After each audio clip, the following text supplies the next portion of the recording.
आमुची माळ्याची जात शेतला उभा गाईत, आमा हाती मोठ नाडा पाणी जाते फुल झाड, शांती शेवंती फुलली प्रेमे जाई जुईव्याली, आमा हाती मोठ नाडा पाणी जाते फुल झाडा. सावता महाराजांनी अवतार धारण केला उगा म्हणून नाही, जगाला कळाव. कांदा मुळा भाजी अवघी विठाबाई माझी. मॉनिटरला ऐकू येऊ दे. लसूण मिरची कोथिंबिरी अवघा झाला माझा हरी, बैल विठ्ठल मोठ विठ्ठल, त्या झाडावर चारा गो मैना, त्या विठ्ठल गे माय.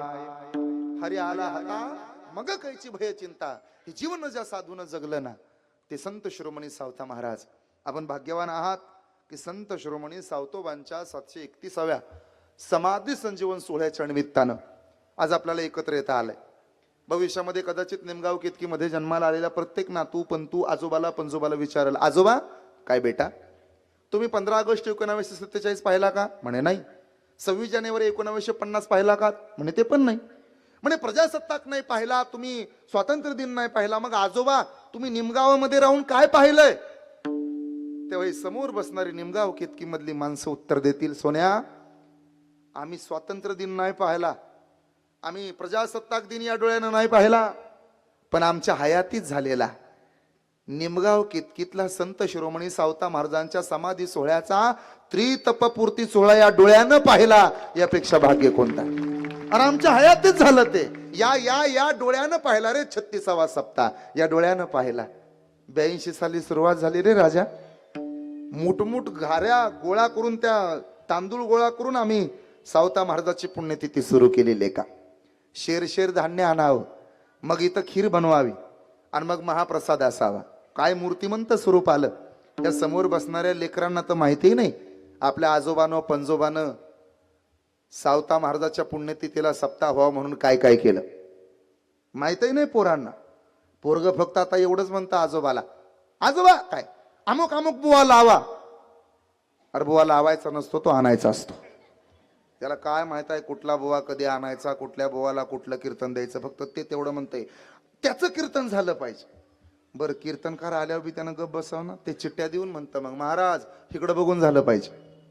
हा घोटाळा होतो. आता आमच्या पूर्वजांनी किती कष्ट सोसले हा सप्ताह उभा करायला. हे समोर बसणारी ही टोप्या घातलेली मंडळी आहेत ना, त्यांना विचारा.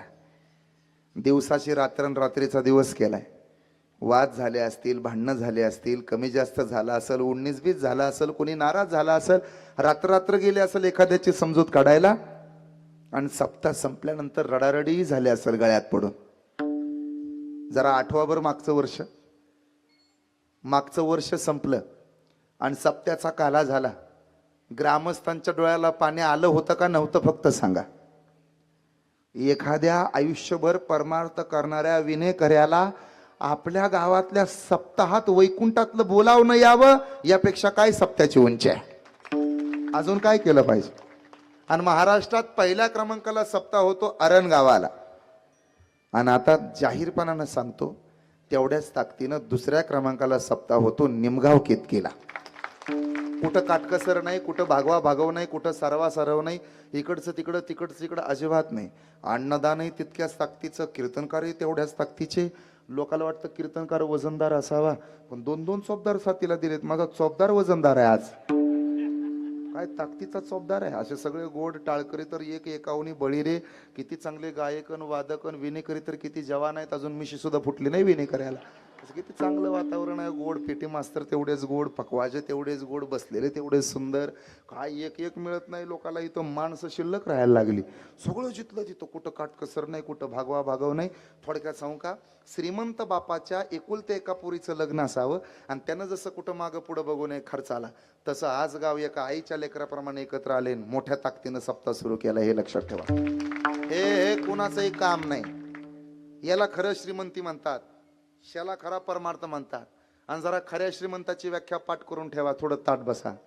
तुम्हाला वाटत असेल आमच्याकडे मोठा बंगला आहे, आमच्याकडे मोठा पैसा आहे म्हणून आम्ही लय श्रीमंत झालो, हे जरा डोक्यातनं काढून टाका. खऱ्या श्रीमंताची व्याख्या जरा पाठ करून ठेवा. ज्याच्याकडं अंथरुणासोबत झोप आहे, ज्याच्याकडं अन्नासोबत भूक आहे आणि स्वतःच्या उंजळीत मिळालेलं दुसऱ्याला दान देण्याची दानत आहे, गावातल्या खऱ्या श्रीमंताचं घर फक्त तेवढंच आहे. आता किती बी आले आणि किती बी गेले, रुपया सुटत नाही माणसांचा. काही काही म्हाताऱ्या ठेवून ठेवून मेल्या, त्यांच्या कंबरच्या पिशव्या, त्याच्यात पैसे रुपया रुपया रुपया रुपया ठेवून कुजलं पैसे, पण देणं झालं नाही. लय चिकाट. कपाट उघडलं तर साड्या अंगावर पडत्याला एवढं गज भरलंय कपाट, पण कधी कोणाला कुकाचं बोट नाही आणि 400 रुपयाचं लुगडं कोणी नेसावलं नाही. हा, उलट ज्याच्या त्याच्या घरी गेल्यावर गोळा करून आणल. आमच्या वस्तीवच्या एका बाईनं एवढ्या साड्या गोळा केल्या, ह्याच्या त्याच्या घरी जाऊन आता साड्याचं दुकान टाकलं, लय गोळा झाल्या म्हणून. पण दान देण्याची दानत प्रत्येकामध्ये नसते. आणि निमगाव केतकीला जमलं गावचं कौतुक आहे. श्रद्धेय आदरणीय हरिभक्तपरायण श्रीमान योगेश महाराज कुटे यांच्या व्यासपीठाच्या नेतृत्वानं, श्रद्धेय आदरणीय हरिभक्तपरायण गोड आवाजाचे धनी आदरणीय मारुती महाराज मदने, हरिभक्तपरायण बाळकृष्ण महाराज जाधव, श्रद्धेय आदरणीय मृदंग सम्राट मारुती महाराज पुरी महाराजांच्या संस्थेचे पाठीमागचे विद्यार्थी, 2 चोपदार, बाकी गावचं सगळं भजनी मंडळ, सगळ्याला नमस्कार. ज्यांचं आजच्या कीर्तनाला सौजन्य आहे, श्रद्धेय आदरणीय संदीपजी भोंग, आणि तथा ज्यांचं माझ्यावरती नितांत प्रेम आहे. शिक्षण क्षेत्रामध्ये गावातलं एक मोठं नाव, आणि मला तर असं वाटतं गावातलं असं एकमेव व्यक्तिमत्व असावं की एवढ्या पदव्या त्यांच्याकडे आहेत. आपल्या गावचं वैभव आणि भूषण असणारे प्राध्यापक किरणजी म्हेत्रे सर, या दोघांसाठी एकदा टाळी वाजवा मनापासून. आता सरांकडे कुठली डिग्री घ्यायची राहिली नाही, सगळं मिळाले आता. त्यामुळं किरण म्हेत्रे गुरुजी, श्रद्धेय आदरणीय संदीपजी भोंग, या दोघांचाही स्वभाव अत्यंत गोड आहे. वागण्यात नम्रता, बोलण्यात गोडवा, हृदयात गरिबीचे जाण असणारे हे दोघं सुद्धा अत्यंत आपल्या गावचे भूमिपुत्र गोड आहेत, आणि म्हणून त्यांना नमस्कार. शिक्षण क्षेत्रातलं एक मोठं नाव आमच्यासारख्या कीर्तनकाराला कीर्तनाचं सौजन्य देतं, याचा मला विशेष अभिमान आहे. मी इथंपर्यंत यावं यासाठी ज्यांनी माझ्यासाठी खूप प्रयत्न करावेत. कसं आहे, कोर्टामध्ये केस तेव्हा जिंकली जाते जेव्हा वकील दांडगा लागतो आणि चांगला लागतो. असं मी इथं येईपर्यंत ज्यांनी मध्यस्थी केली ते आमचे जीवलग मित्र आदरणीय, या सप्ताहावरती ज्यांचं नितांत प्रेम आहे, मंगेश तात्या भोंग. एकदा तात्यासाठी टाळी वाजवा. तात्यांचं मला मग सांगणं होतं, महाराज माझं तेवढं नाव घ्यायचं नाही, मी नावासाठी करत नाही. मी उत्तर दिलं. कसं आहे, माझ्यावरती तुमचं खूप प्रेम आहे, माझी तुमच्यावरती खूप श्रद्धा आहे, त्यामुळे असं हे नातं आहे. त्यांचा संपूर्ण परिवार, ॲडव्होकेट राऊत साहेब आहेत, त्याचबरोबर आपल्या या नामसप्ताहाचे तथा मंदिराचे अध्यक्ष श्रीमान अमोलजी राऊत, त्यांचा सगळा मित्र परिवार, मग सगळेच अगदी सचिव असणारे, संचालक असणारे राऊत साहेब आहेत, श्रद्धेय आदरणीय भोंग पाहुणे आहेत, सगळेच मग संयोजक, आयोजक, नियोजक, प्रयोजक, पाहुणे, रावळे, गणगोत, मित्र परिवार. मला वाटतं सकाळचा ज्यांचा नाश्ता होता, आज एकादशी आहे पण सकाळी ज्यांच्याकडे नाश्ता होता ते आदरणीय श्रद्धेय राऊत पाहुणे, त्याचबरोबर श्रद्धेय दुपारी ज्यांचं फराळाचं पंगत होती ते आदरणीय विजयदादा त्या भोंग, आणि श्रद्धेय आदरणीय ज्यांचं संध्याकाळचं अन्नदान होतं म्हणजे फराळाची पंगत होती ते राजारामजी भोंग. या तिघांसाठी मनापासून टाळी वाजवा.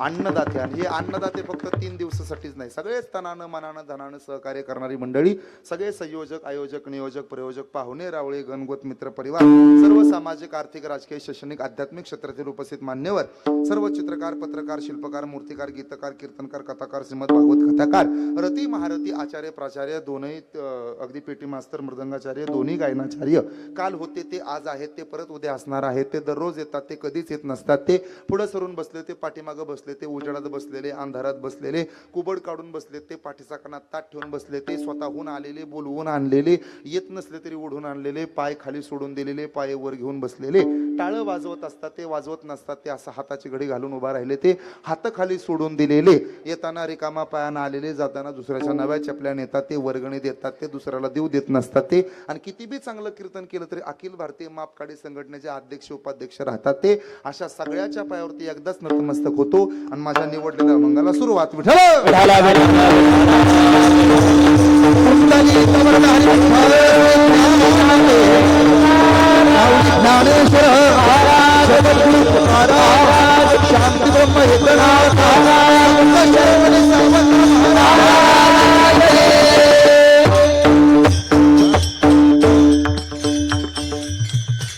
विशेष म्हणजे मागच्या 2-4 आठवड्यापूर्वी ज्यांच्याकडे कीर्तनाची सेवा झाली, आमचे भोंग पाहुणे, आजीचा 100वा वाढदिवस केला आणि महाराष्ट्रभर आपलं निमगाव कितकी व्हायरल झालं.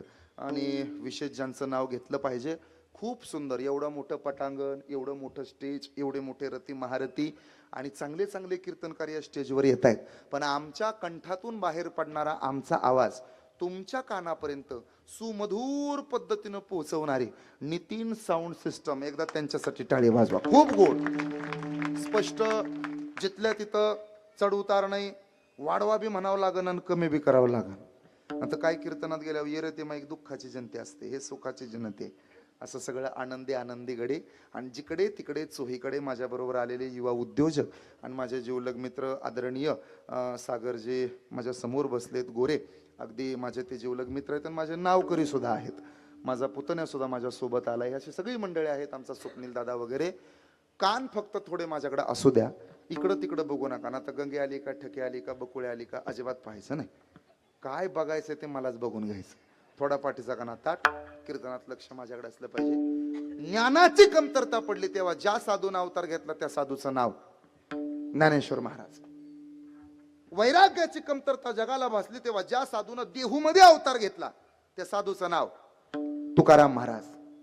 भगवंतावरती प्रेम कसं करावं आणि आपल्या हातचा सुद्धा नैवेद्य देव खाऊ शकतो हे जगाला कळावं म्हणून पंढरपुरामध्ये अवतार घेतला देवाच्या लढीवाळ भक्ताचं नाव नामदेव महाराज. आता उत्तर द्यायचं, जात्यावर दळण दळता दळता देव सुद्धा आपल्या मदतीला येऊ शकतो त्या महिला संताचं नाव. क्या बात है. तुकाराम महाराज वारकरी संप्रदायाचे कळस झाले, पण कळसाच्या वरती सुद्धा तुकाराम महाराजांच्या शिष्या आणि संप्रदायातल्या शेवटच्या महिला संत ध्वजाच्या रूपाने फडकत राहिल्या त्या संतांचं नाव बहिणाबाई. अखिल मानव जातीचं कल्याण व्हावं, तुमचं माझं मंगल व्हावं याकरता साधू संतांनी अवतार घेतला. आणि याचं उदाहरण तुकोबराय देतात, उजळावया आलो वाटा खरा खोटा निवाडा. येथे उपकारासाठी आले घर जा वैकुंठी, तुका म्हणे मज कळते चाचणी, बडबडीच्या तवास बडबडीची वाण्यात वास सत्य. महाराज याच्या पुढे गेले, तुका म्हणे मज धाडिली निरोपा, मार्ग हा सोपा सुखरूप, सेवितो हा रस वाटितो अनिता, सेवितो हा रस वाटितो अनिता, सेवितो हा रस वाटितो अनिता, सेवितो हा रस वाटितो अनिता, हा रस वाटितो अनिता, सेवितो हा रस वाटितो अनिता, सेवितो हा रस वाटितो अनिता, सेवितो हा रस वाटितो, सेवितो हा रस वाटितो अनिता,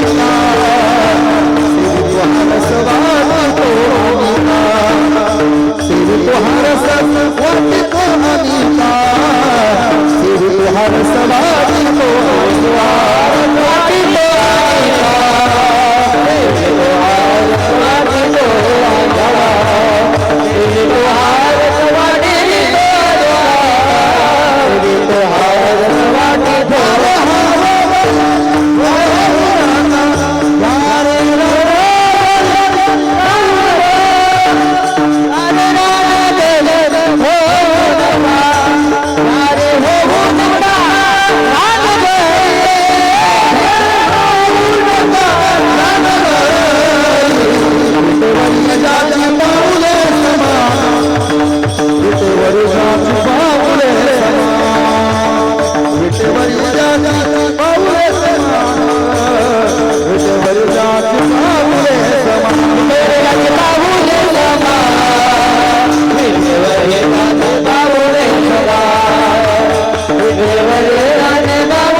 स्वतःपुरता नाही, जगाच्या कल्याणा संतांच्या विभूती देह कष्टवेती परोपकारे. म्हणून संत शिरोमणी सावता महाराजांनी सुद्धा स्वतःचा कुळधर्म सांगताना जगाचं कल्याण व्हावं याकरता आजच्या अभंगाची निर्मिती केली.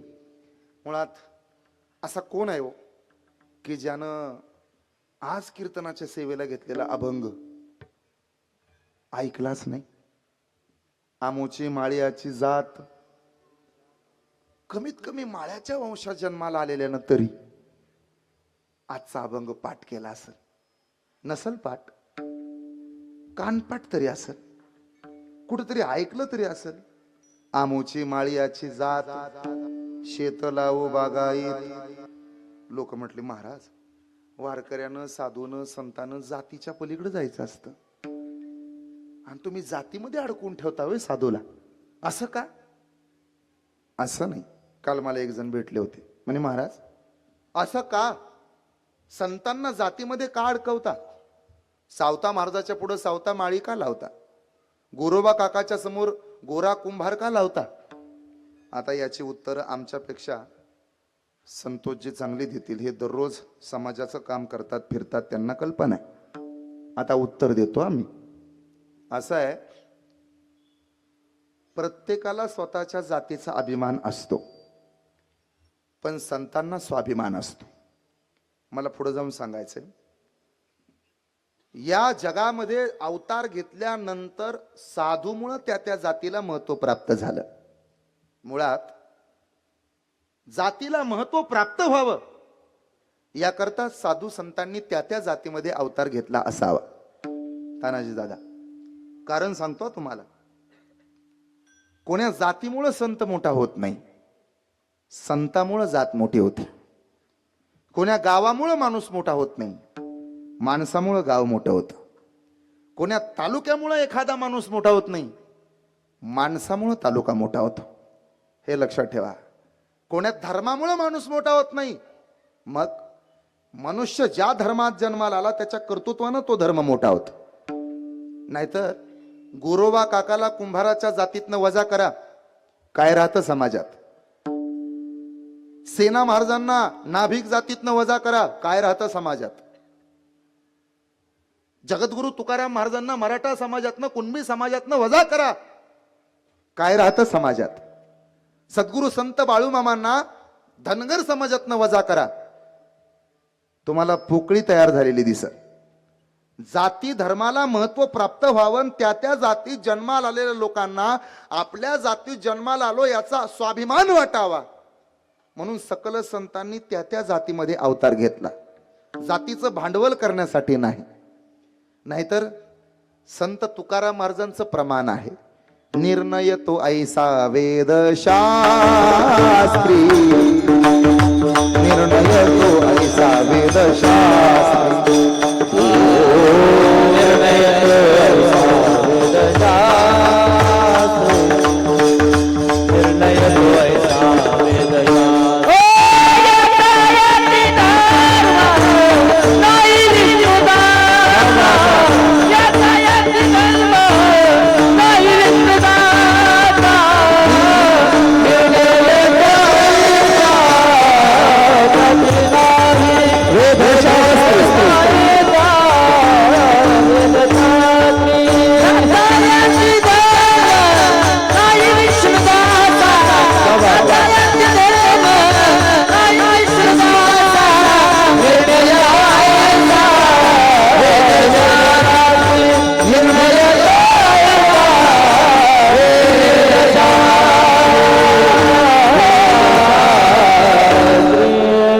विष्णुमय जग वैष्णवाचा धर, विष्णुमय जग वैष्णवाचा धर्म, भेदा भेद भ्रम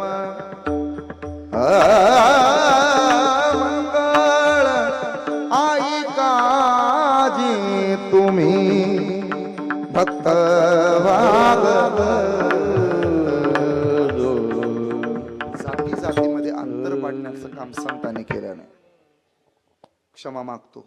जाती जातीत भांडण लावण्याचं काम कदाचित राजकारणी करतील. जाती जातीत भांडण लावायचं काम कदाचित महाराज लोक सुद्धा करतील. सगळेच महाराज लोक काय चांगले असतात का? तुम्हाला कोणी सांगितलं? सगळेच माळकरी चांगले असते तर पंढरपुरातल्या मठाधिपत्याने एकमेकांची खून कशाला केली असते? सगळेच महाराज लोक चांगले असते तर बदलापुरातली दुर्घटना का घडली असती?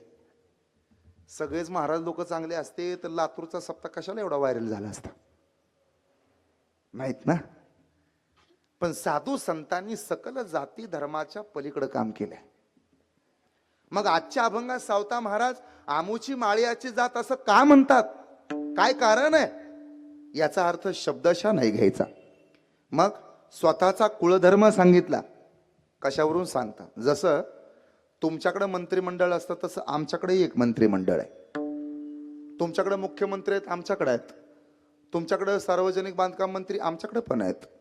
तुमच्याकडे वस्त्रोद्योग खातं आमच्याकडेही आहे. तुमच्याकडे महिला आणि बाल विभागाचं खातं आमच्याकडे सुद्धा आहे. कसं, ऐका.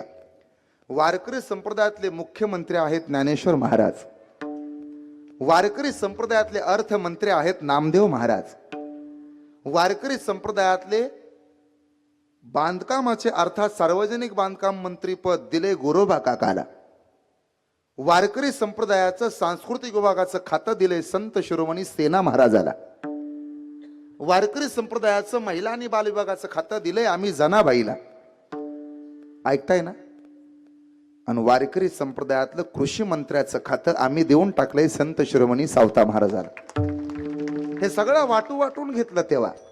मग राहिल्या जाती शिल्लक, त्या जातीचं काय करायचं, जातीचं काय करायचं, त्या पंथात त्या कुळात जन्माला येणं हे तर आपल्या हातात नाही.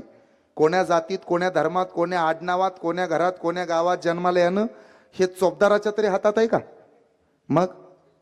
मग ज्या जातीत ज्या कुळात जन्माला आलो त्याचा कुळधर्म जगाला समजावून सांगताना स्वाभिमान वाटावा म्हणून सकल संतांनी आपापल्या जातीचा महिमा वर्णन केला. उदाहरणार्थ नामदेव महाराज ते सरळ म्हणाले, शिंपियाचे कुळी जन्म माझा झाला, परी हेतू गुंतला सदाशिवी, परी हेतू गुंतला सदाशिवी. शिंपियाचे कुळी जन्म माझा झाला, परी हेतू गुंतला सदाशिवी, परी हेतू गुंतला सदाशिवी. हे शिंपियाचे कुळी जन्म माझा झाला, हेतू गुंतला सदाशिवी, परी हेतू गुंतला सदाशिवी.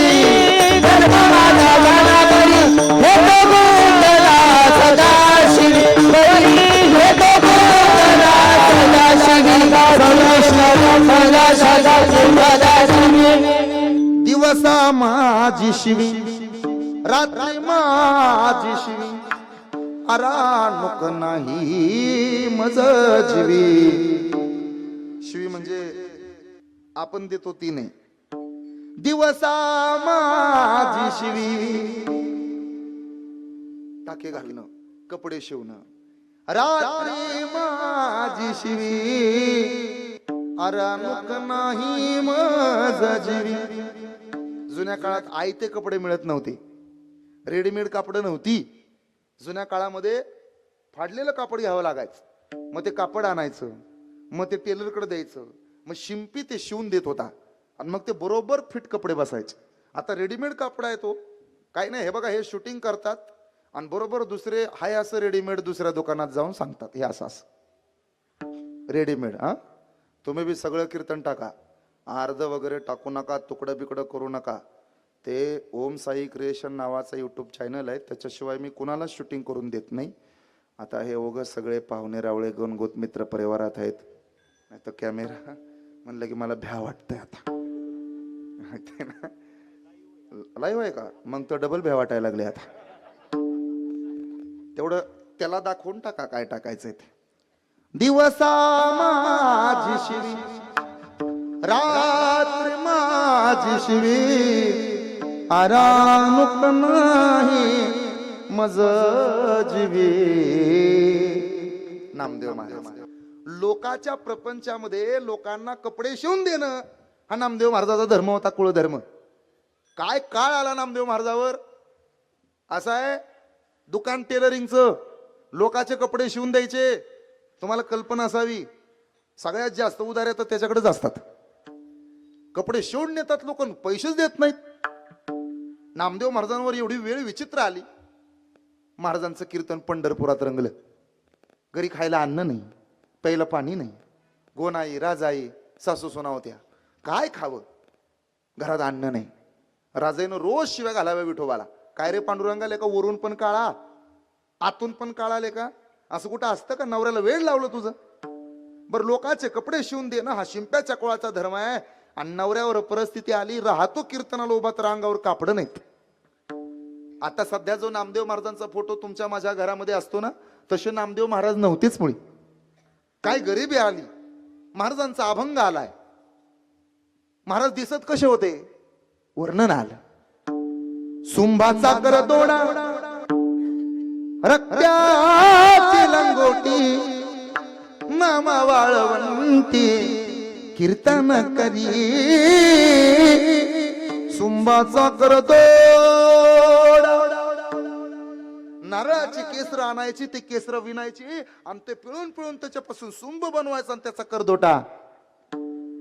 आणि केळीची सोपटा आणायची आणि त्याच्या रक्त्यापासून लंगोट बनवायची आणि मग महाराजांना कीर्तन करायचं. आली का एवढी गरिबी आपल्याला? तरी स्वतःच्या कुळाचा अभिमान आहे. दिवसा माझी शिवी, रात्री माझी शिवी. देवा, अरे अजून काय द्यायला पाहिजे? तो आमच्या हातचा नैवेद्य खातो. पाषाणाची मूर्ती थरथरा कापली, जेऊ ती लागली नाम्यास. खरं सांगा निमगावकर, खरं खरं सांगा. थोडं ताट बसा आणि आता मला खरं सांगा, कुणाकुणाच्या हातचं नैवेद्य देव खातो? त्यानं हात वर करा बरं. काय नाही म्हणे देवाने नैवेद्य खाल्ला.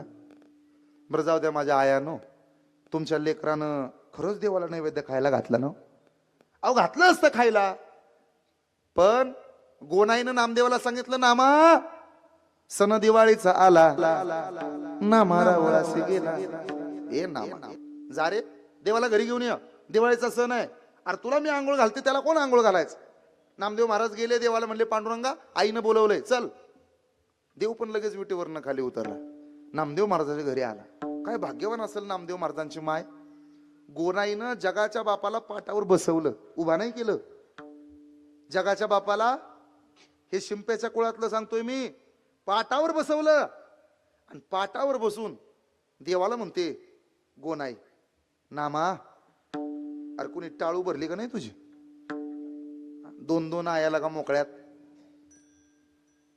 तुला देवकीचा म्हणावा का तुला यशोदेचा म्हणावा? दोन दोन आया आहेत तुला. कुणी घातली नाही का रे आंघोळ?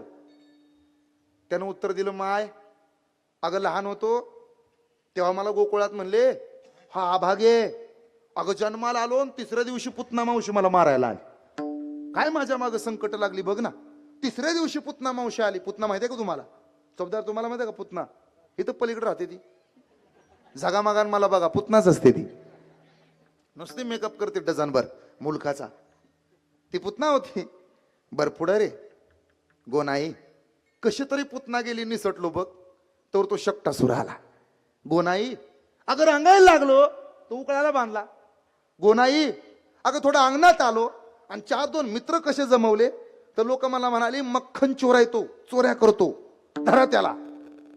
गोनाई आईनं सुद्धा सांगितलं घरात थांबायचं नाही, तू नीट निघायचं दुरीत गाई राखायला. गोनाई रानात गेलो, वनात गेलो, तर माझे मित्र मला म्हणाले हा लय खोडखोर आहे. गोनाई गवळणींचा आधार घेतला तर गवळणी म्हणाला नटखट आहे. गोनाई अगं मथुरेत गेलो, मामाला मारलं का तर आईचा छळ केला होता त्यानं, तर लोक म्हणले ह्यानं चुकीचं केलं. गोनाई भावकीच्या त्रासाला आणि गावकीच्या त्रासाला वैतागलो होतो. गाव पण नको, गावकी पण नको, भावकी पण नको, स्वतःच स्वतंत्र राज्य स्थापन करू म्हणून द्वारका निर्माण केली. तर गोनाई मला लोकांनी नाव ठेवलं रणछोड दास. कुणीच चांगलं म्हणलं नाही मला. एक लक्षात ठेवा, वार बघून देवावर प्रेम करणारे अवलादे आपल्यात आहेत. आणि तुम्ही म्हणता माझ्या भावकीनं माझ्यावर प्रेम केलं पाहिजे. भावकी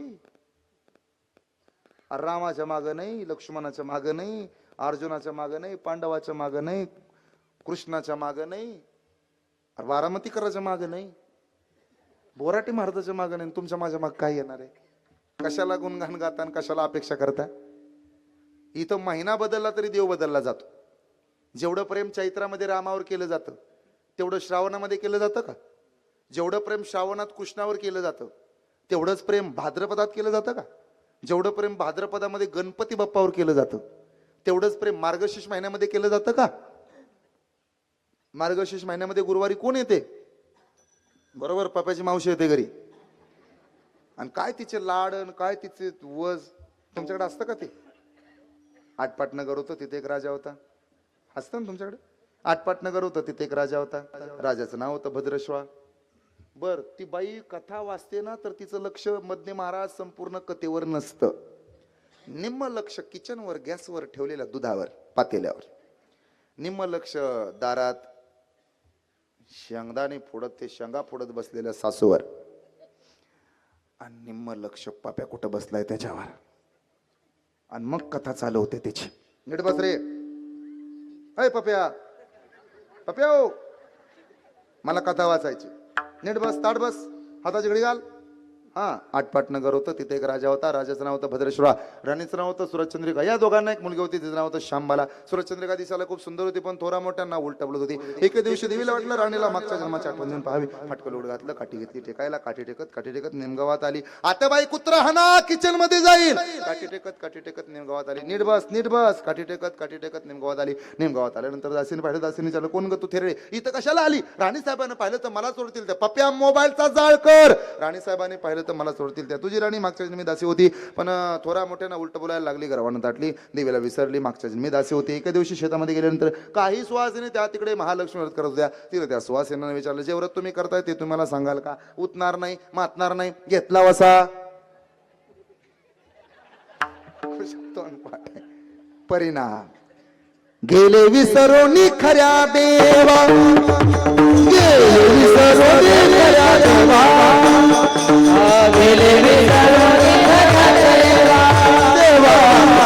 विसरून खऱ्या देवा.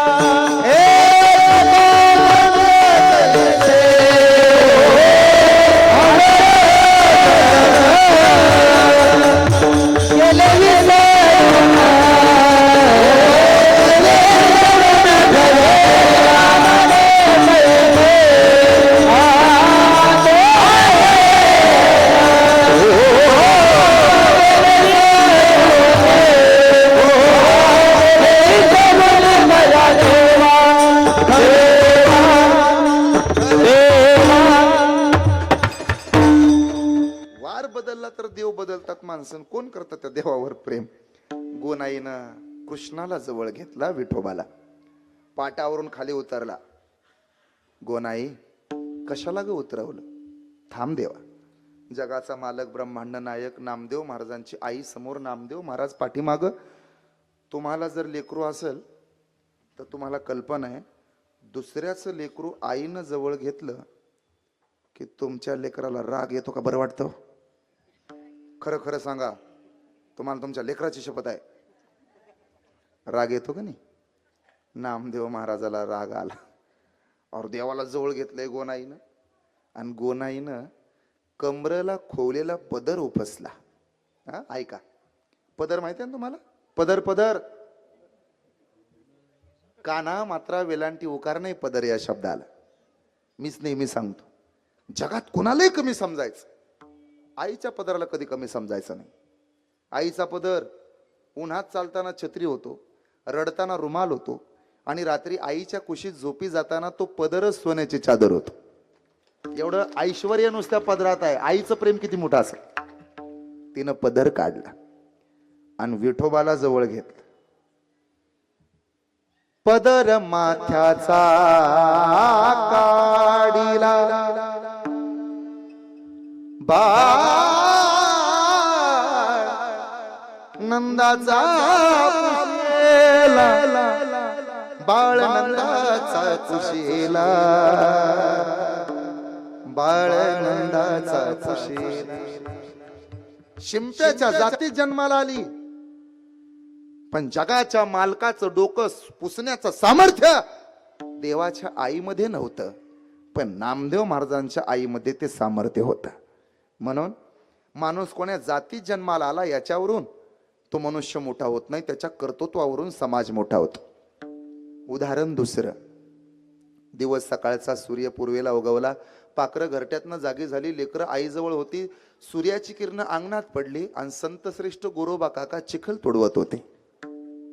फिरत्या चाका वरती देसी मातीला आकार विठ्ठला तू वेडा कुंभार विठ्ठला तू वेडा कुंभार घटा घटाचे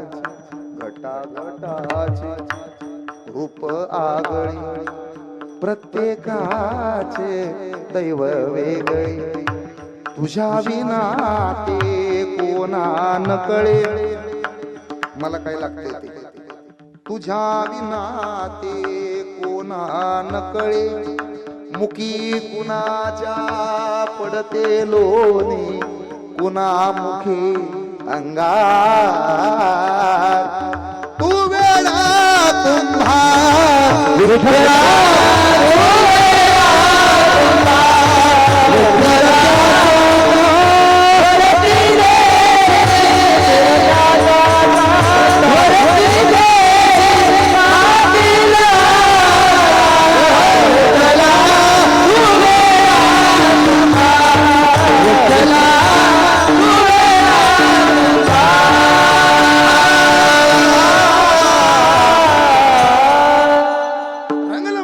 भजन आणि चिखल तुडवता तुडवता दोन्ही हात आकाशाकडे केले.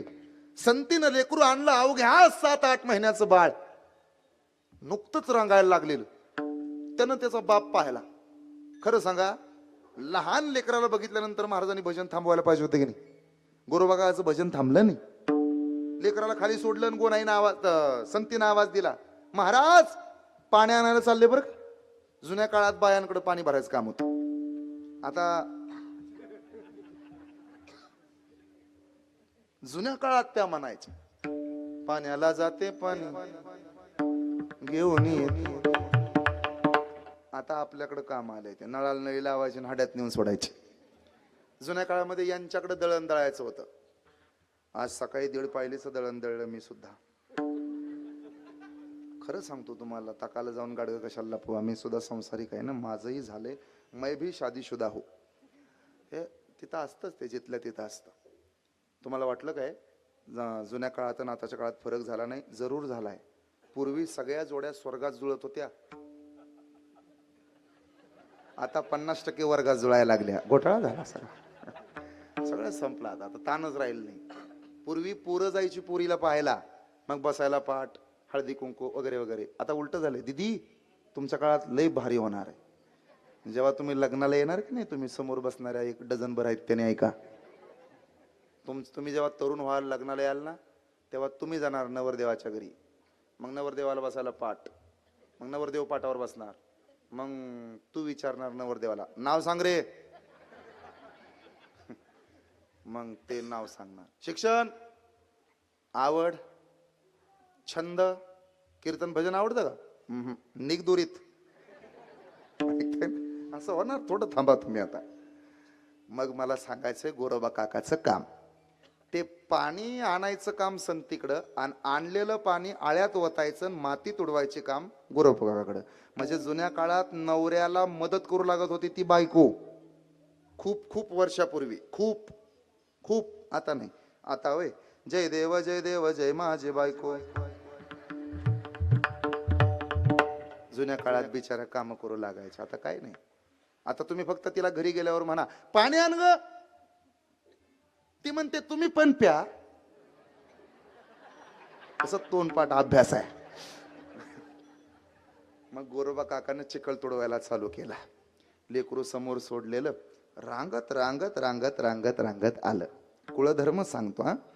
चिखलामध्ये पाय बुडाला हात बुडाला. बापानं दोन्ही हात वरती केलेले. त्याला वाटलं आपल्या बापानंच आपल्याला बोलवलंय आणि बापाच्या पायाला पकडायचं म्हणून बापाचा पाय हातात धरायला आणि बापाचा पाय चिखलानं ओला झालेला मातीनं सटकला वरती आला आणि लेकरू दंदिशी पायाखाली आलं. 8-9 महिन्याचं लेकरू जाणवलं सुद्धा नाही. चिखलात बुडालं. बरं बुडलं यात नवल नाही. पोटावर पाय पडला आणि तो पाय वरती आला तसा दुसरा पाय पुन्हा डोक्यावर पडला. जे बाहेर आली. ओरडलं सुद्धा नाही लेकरू. नाका तोंडात माती गेली. काळा चिखल लालबुंद झाला आणि रक्ताचा ओघळ मातीतून वरती यायला. पाणी कमी पडलं आणि गुरोबा काकाच्या लेकराच्या रक्तानं चिखल ओला केला. नवलाची गोष्ट ऐक सकय बाई ग, कुंभाराने बाळ तुडविले पाय. भजनी कीर्तनी गोरोबा रंगले, एक रूप झाले हो एक रूप झाले.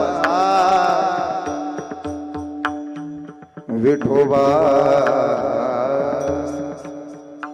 नवलाची गोष्ट ऐक सखय बाई ग. लेकरू मेलं पण कुळधर्म सोडला का बोला. मी तिसरं उदाहरण देतो तुम्हाला. काम तसं तर अत्यंत कमी किमतीचं, आपण सहज म्हणतो क्षमा मागतो. मी सकल समाजाची क्षमा मागतो, पण स्वतःची दाढी स्वतः करणं इथपर्यंत ठीक. पण जगाच्या मालकानं बादशाची दाढी केली सेना महाराजा करता. काम तसं हलकं, काम तसं किरकोळ, पण कुळधर्माचा अभिमान आणि स्वाभिमान एवढा की जगाला ओरडून ओरडून सांगितलं, आम्ही वारीक वारीक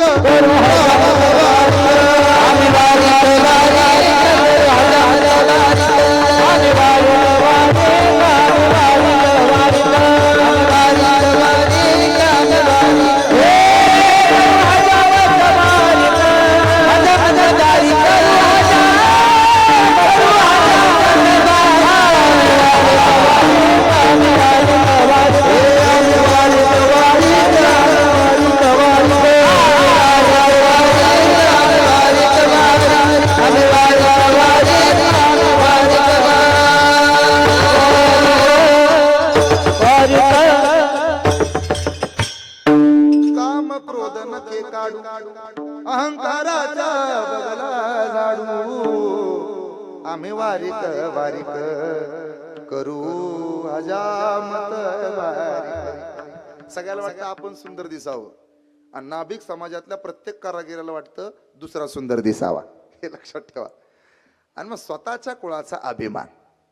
तसंच चोखोबरायला सुद्धा स्वतःच्या कुळाचा अभिमान अभिमानच आहे. वाळवंटी गाव आम्ही वाळवंटी नाचू, चंद्रभागेच्या पाण्याने अंग अंगना विठ्ठलाचे नाम घे पोहुनी निसंग नाता घरी नाच माझा सखा पांडुरंग. मेरे जनावर उडायचं काम, जन्म गेला उष्टे खाता, लाज नाही तुझ्या चित्ता. पण अधिकार एवढा मोठा, अधिकार एवढा मोठा की स्वतः चोखोबरायांना समाधी द्यायला जगाच्या बापानं नामदेव महाराजांना पाठवलं. नामा जा रे, काय करू देवा, त्या चोखोबरायांची हाडं गोळा करून आण. आणि काय करू त्याचं, आण बाबा आण. कशाला देऊ दे रे माझ्या हातानं त्याला समाधी. म्हणून सगळ्या साधू संतात सगळ्यात चांगली समाधी देण्याचं काम जर कुणाच्या बाबतीत कुणी केलं असेल तर देवानं चोखोबरायांच्या बाबतीत स्वतः पाठवलं. हाडं गोळा करून आणली आस्ती, आणि महाद्वारात पांडुरंगानं स्वतः समाधी दिली चोखोबरायांना. आजही कधी पंढरपूरला गेला तर नामदेव पायरीच्या अगोदर कुणाचं मंदिर लागतं, छोटसच आहे, पण समाधी चोखोबरायांची देवानं दिली. हा एवढा स्वाभिमान. आणि त्याच काळात अवताराला आलेले संत शिरोमणी सावता महाराज दैव माळ्याच्या कुळात औसे गाव सोडलं, अरण गावाकडे आले. परसोबा आणि डोंगरोबा निघून गेले, विरक्त होते, पुन्हा माघारी नाही आले. निवृत्तीनाथासारखं, निवृत्तीनाथ जसं तपाला गेले होते त्याच पद्धतीनं हे सावजी सारखं तुकाराम महाराजांचे बनतो तसं डोंगरोबा निघून गेले, विरक्त होते. परसोबांच्या पोटी सुपुत्र जन्माला येणार होते. नांगिताबाई अत्यंत सात्विक, पण महिन्याची पंढरपूरची वारी कुळात. एकदा पंढरपूरला आले, चंद्रभागेमध्ये स्नान केलं. बरं एकटे नाही आले, सकल साधू संतांच्या दिंड्याच पंढरपूरला येत होत्या, ते सुद्धा आले. आनंदात आल्या नांगिताबाई, नाचत गात. वारीला कोणकोणत्या महिला जातात जरा हात वर करा बरं. वारी वारी कुणी कुणी केलंय? सुनबाईची शपथ आहे तुम्हाला, खरं सांगा तरच हात वर घ्या. बस फक्त तिघी जणीच, चौघीच, 5 6 7 8 9च, 10च, 11, एक कमी आहे बघा डझनाला, एक हा माग झालं डझन. मग डझनभर महिला गेल्या असतील वारीला. तशा नांगिताबाई निघाल्या. वारीला जायचं म्हणजे एक आपली पिशवी सोबत असते, आणि महिला जर खऱ्या भजने असतील तर मग त्या डोक्यावर तुळस तरी घेतील, नाही तर मग वारकऱ्यांची सेवा करायचं तरी काम करतील. आणि रमत गमत आपलं ज्ञानोबा तुकाराम म्हणत म्हणत त्या पंढरीला जातात. ज्या खऱ्या महिला आहेत त्या. आता बाकीच्या सुनबाईच्या त्रासाला वैतागलेल्या असतात ना, त्या म्हणतात जाळ झाल्या सुनबाईचं, कधी सुख लागायचं. नांदायला आले तेव्हा म्हणत होते मुलबाळ झाल्यावर सुख लागल, लेकरू झालं पुन्हा वाटलं लेकरू मोठं झाल्यावर सुख लागल, पप्या मोठा झाला, कुणीतरी म्हणलं पप्या शाळेत गेल्यावर सुख लागल, पप्या शाळेत जायला लागला, मला वाटलं परत सुख लागल, पप्याला नोकरीला लागल्यावर सुख लागल, कुणीतरी सांगितलं लय काम पडतंय तुम्हाला, पप्याचं लगीन करून द्या, हिरवा पिवळा करा पप्याला. पप्याचं लग्न झालं आणि उलट डबल काम झालं, धुणं बी माझ्याकडे, भांडी बी माझ्याकडे, लुटून झाडून बी माझ्याकडेच, इतकं काम केलं. कुणीतरी म्हणलं नातवंड झाल्यावर सुख लागल, नातू झाला आणि सांभाळायला कीर्तनाला जाताना बी मलाच न्यावा लागला. कुठं आहे सुख? म्हणून आलेली असते दिंडीला. मग फिनोलेक्सच्या पिशवीमध्ये बिस्किटचा पुडा गोळा कर. वारी संपली, त्याला महिना होत आला महाराज, अजून काय काय बायांकडे रासगिऱ्याचं लाडू आहेत, अजून गोळा केले, अजून आहेत. असं द्या, असं टिकवून ठेवा. मग आमच्या नांगिताबाई वारीला निघाल्या पती बरोबर. मनात भरली पंढरी, थोडे थोडे हात वर. क्या बात. मला आवाज पाहिजे बसणाऱ्यांचा. वारीला नेऊन आणतो तुम्हाला पंढरपूरच्या, फक्त हात वर करा सगळ्यांनी, टाळी वाजवा. असं मोकळ्या मनानं म्हणायचं, मोकळ्या मनानं. घरी गेल्यावरती म्हणते बघा कधी कधी तुम्हाला तर आकलीचा भाग नाही, तरी सुद्धा मोठं मन करताना घरीच राहताना तसं मोठं मन करायचं. हात वर सगळे जण. एक एक एक एक एक माझ्यासोबत, माझ्यासोबत, माझ्यासोबत टाळी. टाळ थोडे हळू. क्या बात, सुंदर. एका टाळ. याला म्हणतात निमगाव कितकीचं वैभव. मनात भरली पंढरी. आवाज पाहिजे बसणारा. येईल तैसा बोल राम, बोला. मनात भरली पंढरी. मी पुढच्या वर्षी यावं वाटतं ना तुम्हाला? ज्यांचा आवाज येईल त्यांना वाटत असेल यावं. जे तोंड उघडणार नाहीत, मैं समज लूंगा, मी समजून जाईल. मनात भरली पंढरी, जाईन म्हणते माहेरी. पांडुरंगाच्या दरबारी बाई हसत नाचत.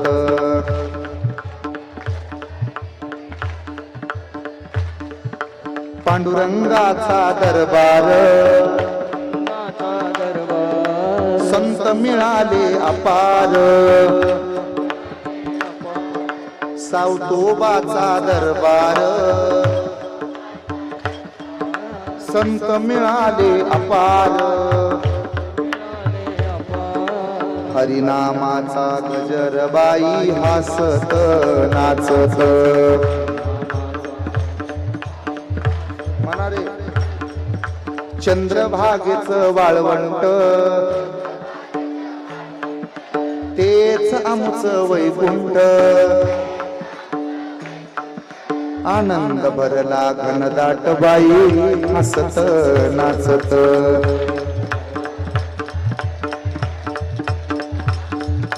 मनात भरला ज्ञानोबा, डोळ्यात भरला तुकोबा. ओठात भरला विठोबा बाई हसत नाचत.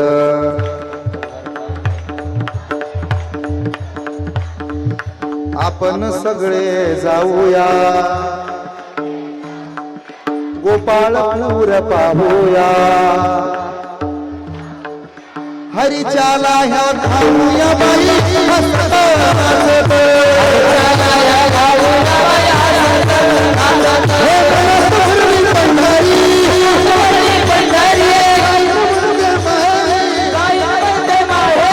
पांडुरंगाच्या दरबारी बाई हसत नाचत. पांडुरंगाच्या दरबारी बाई हसत नाचत. पांडुरंगाच्या दरबारी बाई हसत. पांडुरंगाच्या दरबारी बाई हसत. पांडुरंगाच्या दरबारी बाई हसत नाचत. हसत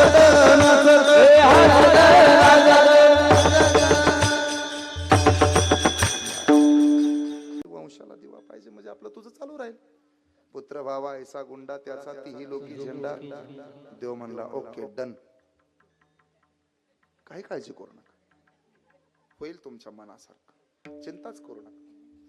पूर्वी आशीर्वाद लागायचा आणि शापही लागायचा. आता आशीर्वाद पण लागत नाही आणि शाप पण लागत नाही. का बरं? पूर्वी जग चालायचं मंत्रावर, त्यानंतर जग चालायला लागलं तंत्रावर, नंतर जग चालायला लागलं यंत्रावर, परत जग चालायला लागलं तंत्रावर, आता जग चालतंय षडयंत्रावर. जप कमी झाले म्हणून आशीर्वाद लागत नाही आणि तप कमी झालं म्हणून शाप लागत नाही. भगवंतानं दिला आशीर्वाद, रुजू झाला, हरकत नाही, माघारी आल्या. आणि मग जरूर मैत्रिणीने विचारलं असेल, नंगिताबाई काय काय वाटतं, काय खावं, काय प्यावं, काय ल्यावं? काही नाही वाटत. मग काय वाटतं?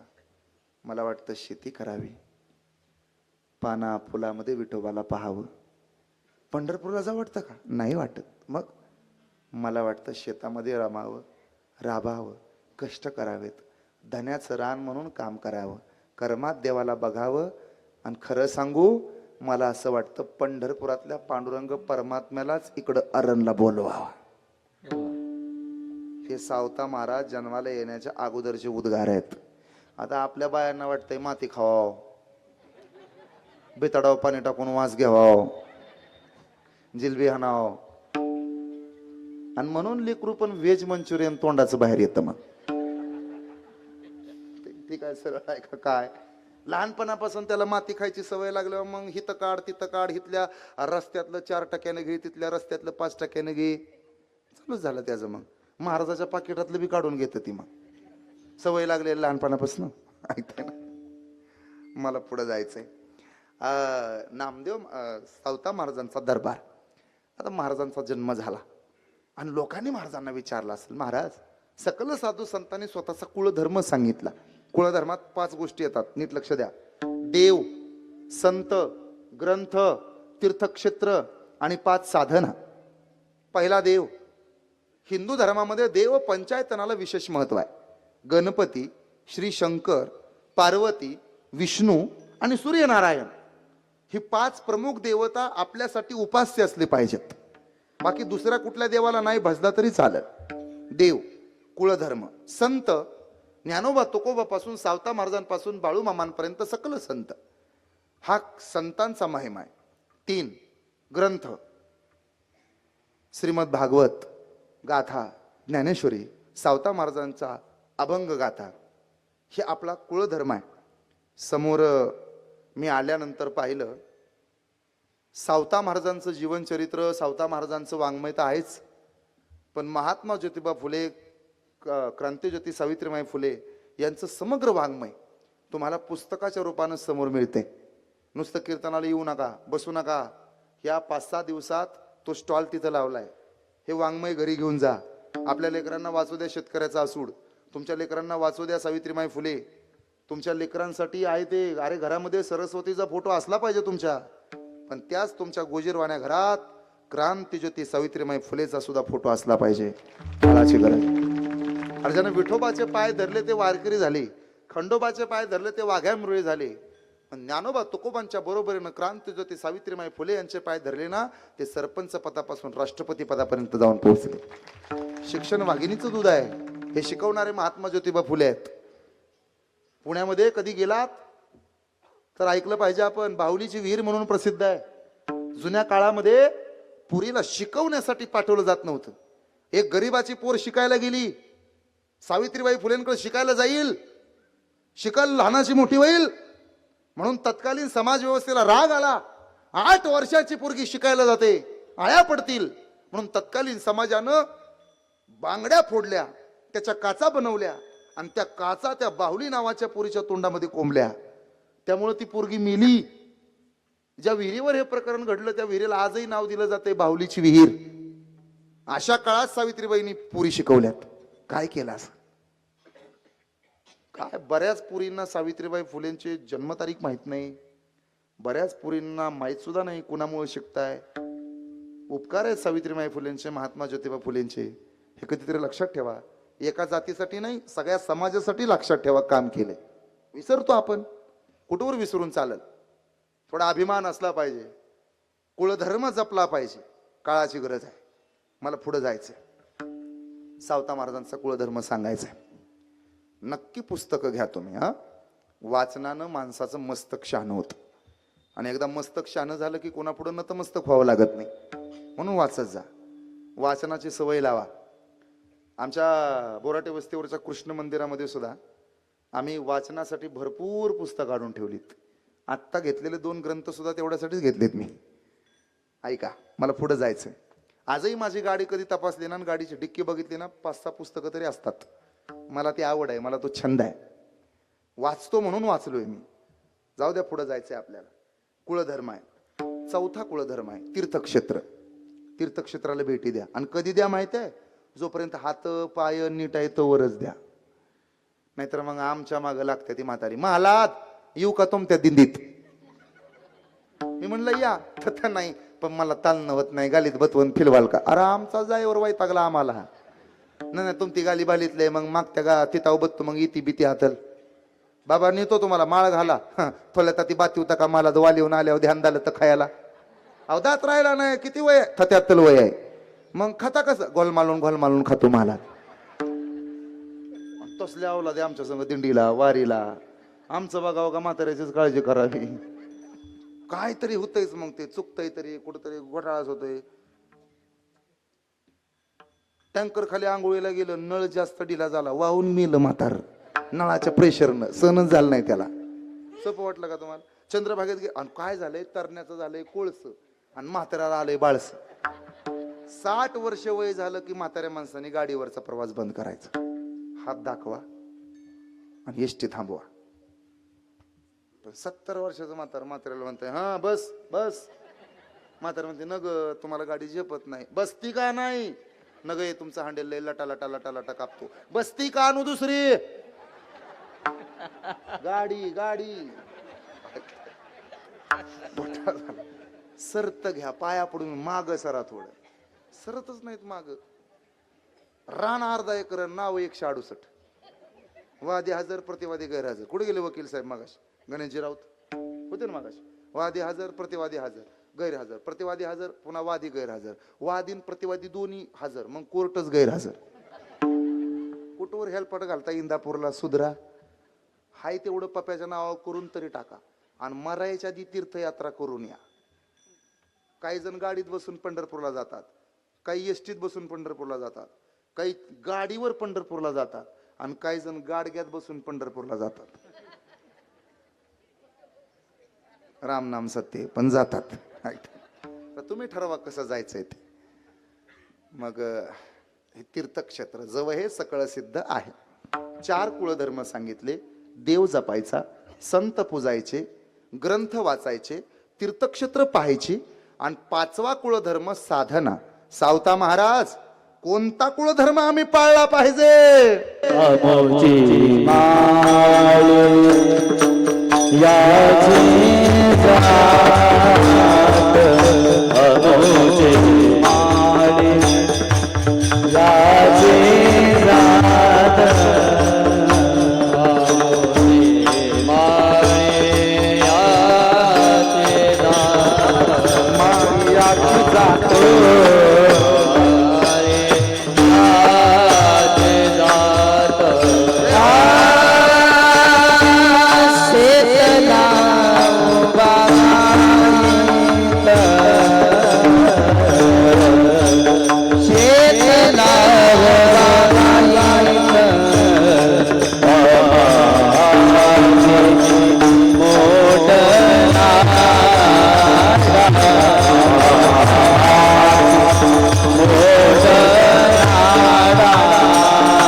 आमची माळ्याची जात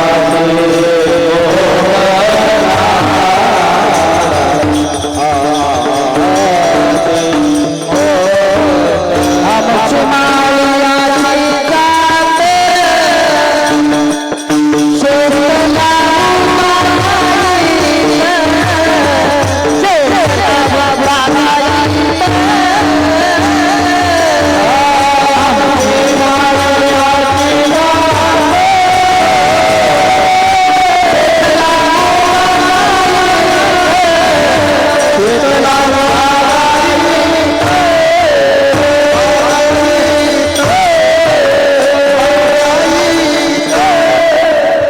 हा कुलधर्म आहे आमचा. आमुची माळियाची जात सकल संतांनी सांगितलं. तसं तुकाराम महाराजांचं एक प्रमाण राहिलं. त्यांनी सुद्धा सांगितलं, बरे झाले देवा कुणबी केलो नाहीतरी दंभे मेलो असतो.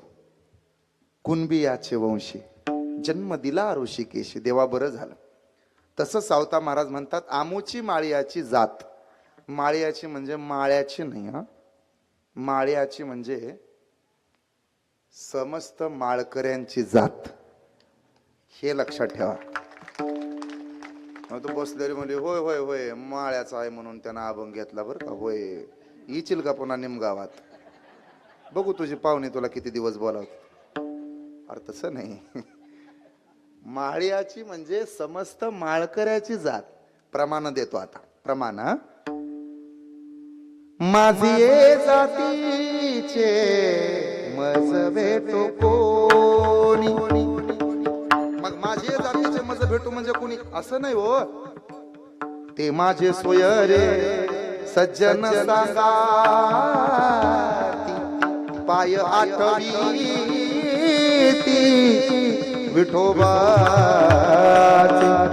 पाय आठवी विठोबाचे. सोयरे कुणाला म्हणतात? पाहुणा म्हणजे सोयरा.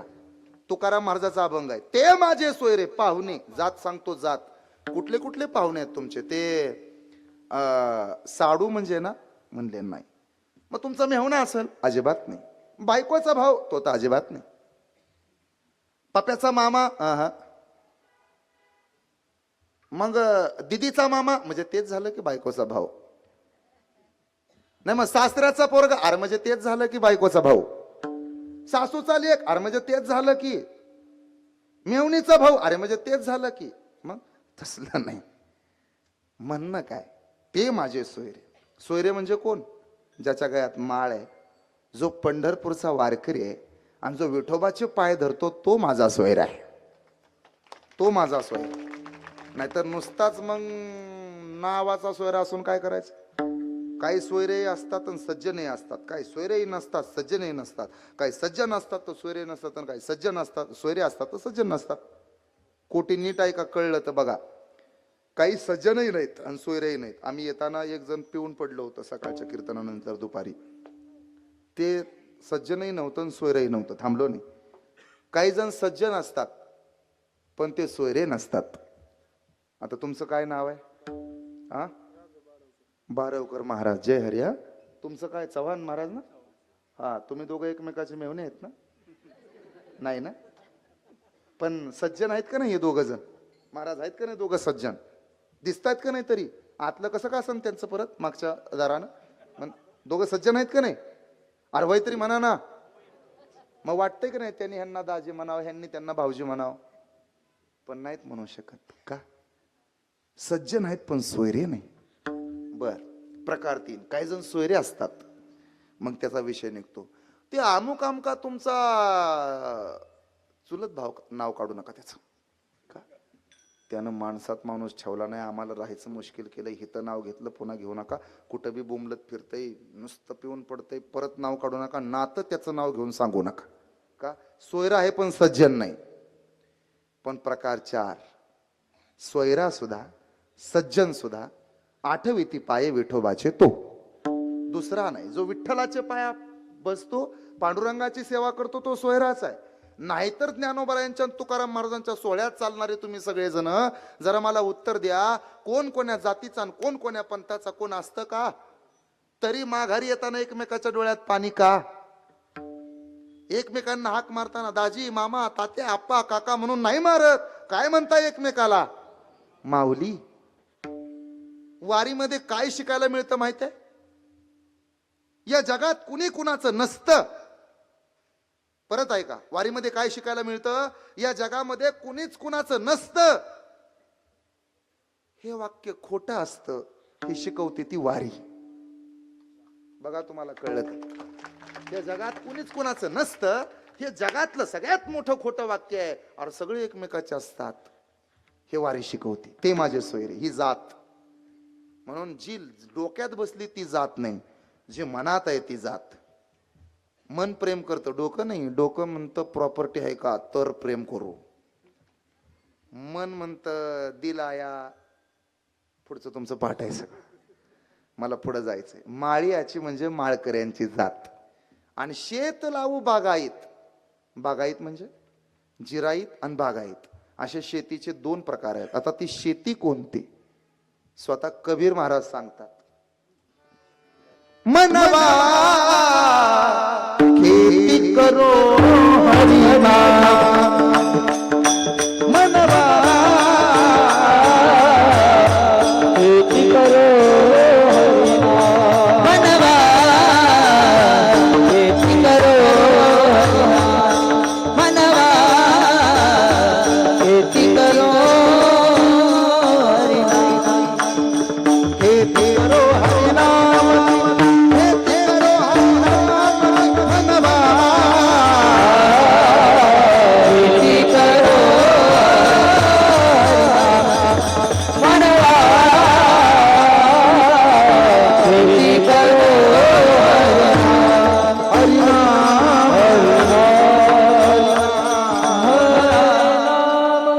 हरि नामाची शेती म्हणजे शेतलाव बागायत. ही बागायत शेती करा. फुकटची गाडी पंढरपूरला निघाली, मग निघाला जिरायत शेती. स्वतःच्या खिशातलं तेल टाकून दुसऱ्याला जोडीदार घेऊन चल तुला आणतो पंढरपूरला नेऊन, ही बागायत शेती. फक्त सप्त्याच्या पंक्तीला दुसऱ्याच्या पंक्ती आहेत म्हणूनच दाबून हाणलं. पण 4 दिवस झाले आज सप्ताह बसून अजूनच वर्गणी दिली नाही. जिरायत शेती. पहिल्या पंक्तीला बसतंय आणि हात पुसून निघून जाते. भातच थोडा चांगला होता, नाही तर काय आवडलं नाही. जिरायत शेती.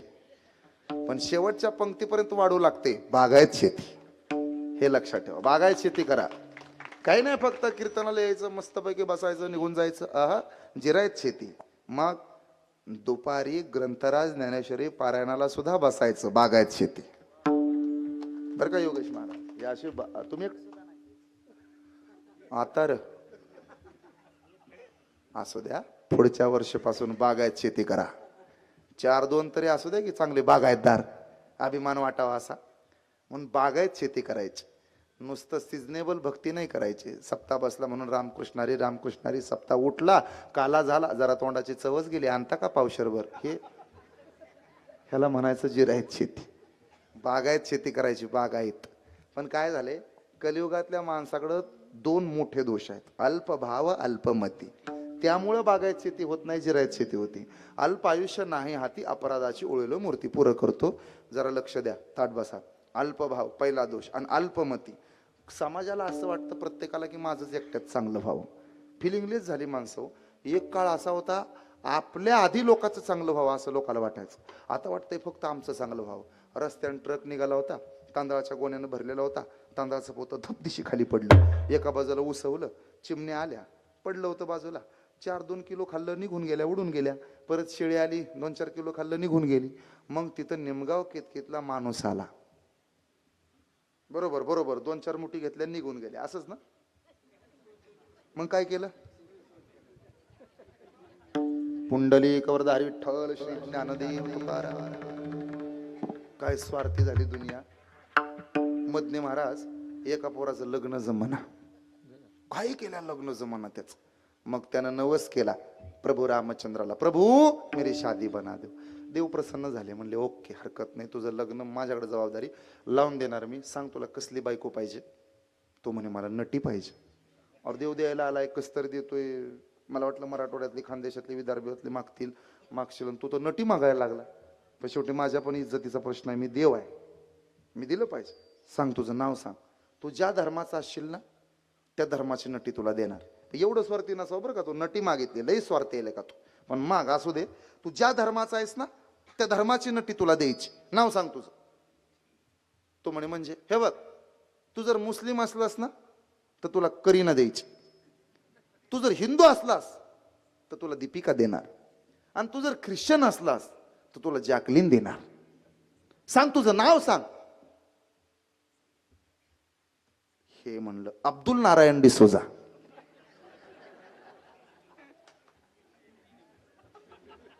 ज्याला कळलं नाही त्याने 12:30ला एकादश सोडली तरी हरकत नाही. एवढे स्वार्थी झाले लोक, अल्पभाव. त्यामुळे बागायत शेती होत नाही. दुसरी गोष्ट अल्पमती. काय झालंय, फुडणं जसं आलंय तसं मागं जाऊ दे म्हणतात. आम्ही वारीत चालायला होतो. आम्ही एकदा गंमत केली आमच्या वारकरी मित्रांनी. रस्त्याच्याकडे एक दगड पडला होता महाराज. आम्ही पळत गेलो, दगडाच्या पाया पडलो, पुढे गेलो. आमच्या मागं कमीत कमी 100 लोक. घेणं नाही देणं नाही, त्याला म्हणायचं अल्पमती. असे लोक आहेत ना. एका कंपनीमध्ये इंटरव्ह्यू सुरू होता. साहेब इंटरव्ह्यूला बोलत होते एकेकाला. एक जण आतमध्ये आला. हा, तुझ्यासाठी 3 प्रश्न आहेत. 3 प्रश्नांची अचूक उत्तरं दिलीस ना तर तुझी नोकरी पक्की. सांग, तुझ्यासाठी पहिला प्रश्न, गुरुत्वाकर्षणाचा शोध कोणी लावला? तो म्हणे न्यूटननं लावला. अरे वा, बरोबर. तुझ्यासाठी दुसरा प्रश्न, भारत देशाला स्वातंत्र्य कधी मिळालं? म्हणे प्रयत्न 1870 पासून चालू होते बरं का, पण यश 1947ला मिळालं. क्या बात आहे, खूप सुंदर उत्तर दिलंस. तुझ्यासाठी तिसरा आणि शेवटचा प्रश्न, सांग मंगळ ग्रहावर पाणी आहे का? तो म्हणे शास्त्रज्ञ संशोधन करतायत पण सिद्ध व्हायचं बाकी आहे. गोड उत्तर दिलीस. बाहेर थांब, बाहेरच्याला आत पाठव. त्याचा इंटरव्ह्यू घेतला की मग नोकरीचं जाहीर करू. हे बाहेर आलं, दरवाजाला कान लावून एक जण उभा होता. काय ऐकतो रे? ते काय काय विचारतात, मला तर भीती वाटते म्हणे. अरे लय अवघड नसतं, फक्त 3 प्रश्न विचारतात. गुरुत्वाकर्षणाचा शोध, भारताला स्वातंत्र्य कधी मिळालं, आणि ते मंगळावर पाणी वगैरे आहे का, असं किरकोळ विचारतात. जाय, काय काळजी करू नको, जाय आत. नक्कल करायला पण अक्कल पाहिजे ना. त्याने सिक्वेन्स लक्षात ठेवला होता. ते आतमध्ये आलं, दरवाजो. साहेबांनी त्याला पहिला प्रश्न विचारला, नाव? तो म्हणे न्यूटन. न्यूटन असू शकतं. 12वी किती साली पास झालास? म्हणे साहेब प्रयत्न 1870 पासून सुरू होते पण यश 1947ला मिळालं. साहेब वैता, बावळा बिवळटास का रे तू? मूर्ख कुठला, येडायस का तू जरा? म्हणे शास्त्रज्ञ संशोधन करतायत बर का, अजून सिद्ध व्हायचं बाकी आहे. कशी व्हायची बागायत शेती? अरे बागायत शेती करण्याकरता काम नावाचा बैल, त्याच्या जोरीला क्रोध नावाचा बैल जुंपावा लागतो. विषय नावाची शिवळ त्यांच्या खांद्यावर ठेवावी लागते, आणि हे देह क्षेत्र नांगरावं लागतं. बैलाला वडिलाव, बैलाला वडिलाव,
अशी शेती केली तर बागायत शेती होईल.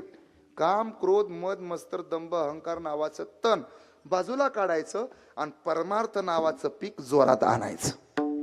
आमुची माळ्याची जात शेत लावू बागायत. बागायत शेती म्हणजे आपल्या बागायत शेतीमध्ये सगळं असलं पाहिजे. सावता महाराजाच्या बागायत शेतीत सगळं होतं का नाही?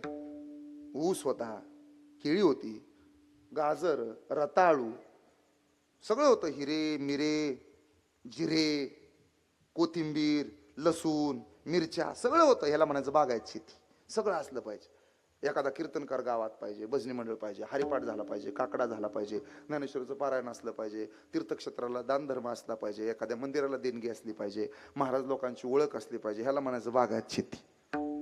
सगळं असलं पाहिजे. थोडं थोडं थोडं थोडं. थालपीठ माहिती आहे ना तुम्हाला? धपाट धपाट. उच्च शिक्षित होता बिचारा, पहिल्यांदाच आला सासरवाडीला. सासू म्हणली, जावई बापू धपाट करू का? ते भेलच.